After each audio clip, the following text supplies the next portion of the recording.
Hi, it's me again with Corel Draw Tips and Tricks Part 3. This gentleman has really come up with some great ideas. I would have never thought about this one. So we're going to do exactly like the same thing we did. We're going to start with an 8-sided polygon.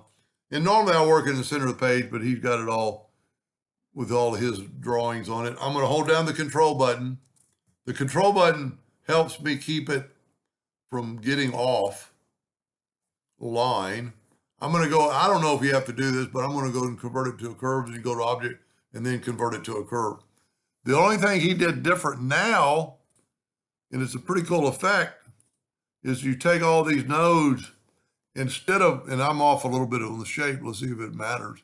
I'm going to go to Windows, Dockers, and Corners, but instead of rounding it off, I'm going to scallop them. And look what the shape it gave me. I would have never dreamed this. Control D, I don't have to alternate C because it's an item that will rotate in itself. And then I'm going to rotate it at 2 degrees. And this might vary with yours depending on how big you made. And then I'm going to Control D again. And look at that shape.